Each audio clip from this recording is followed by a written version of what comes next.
இன்றைக்கி ஒரு குட்டி ஸ்டோரி பார்க்கலாமா? ஒரு பெரிய காட்டில் 2 கம்பீரமான சிங்கத்துக்கு நடுவில் ஒரு மான் நடந்து வந்துட்டு இருந்தான். இதை பார்த்தோன்னே அந்த காட்டில் இருந்த எல்லா விலங்குகளுக்கும் ரொம்ப அதிர்ச்சியாம். இது எப்படி நடக்குது? எப்படி ஒரு மானை 2 சிங்கம் கொல்லாமல் கூட்டிகிட்டு வருது அப்படின்னு ரொம்ப அவங்களுக்குள்ளேயே பேசிக்கிட்டு இருந்திருக்காங்க.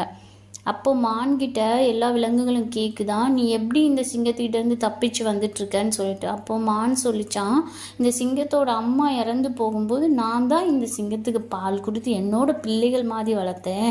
அதனால தான் நான் இப்போ பாதுகாப்பாக இவங்க 2 பேருக்கும் நடுவில் ரொம்ப கம்பீரமாக நடந்து வந்துட்டுருக்கேன்னு சொல்லிச்சான்.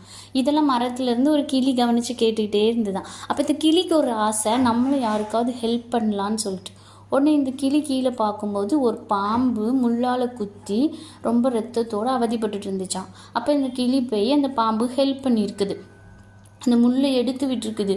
இந்த கிளி எதிர்பார்க்காத விஷயமா ஒன்று நடந்தது. அங்கே இந்த பாம்பு சடனாக கிளியை கடிச்சிச்சு. இந்த கிளிக்கு ஒன்றுமே புரியல, நம்மளும் ஹெல்ப் தானே பண்ணோம், ஏன் இப்படி இந்த பாம்பு நம்மளை கடிச்சிச்சின்னு ரொம்ப வருத்தப்பட்டுச்சான். இப்படி தாங்க நம்ம என்ன தான் நல்லது செஞ்சாலும் நம்ம யாருக்கு நல்லது செய்யணும் அப்படிங்கிறத நம்ம நல்லா தீர முடிவு செஞ்சு தான் செய்யணும். இல்லைன்னா நம்மளுக்கும் இப்படி தான் நடக்கும். நீங்களும் இப்படி உங்கள் லைஃப்பில் ஒரு பாம்பை பார்த்துருந்தீங்கன்னா மறக்காமல் கமெண்ட்டில் சொல்லுங்கள். கதை பிடிச்சிங்கன்னா லைக் பண்ணுங்கள். பாய். நாளைக்கு நெக்ஸ்ட் வீடியோவில் பார்க்கலாம்.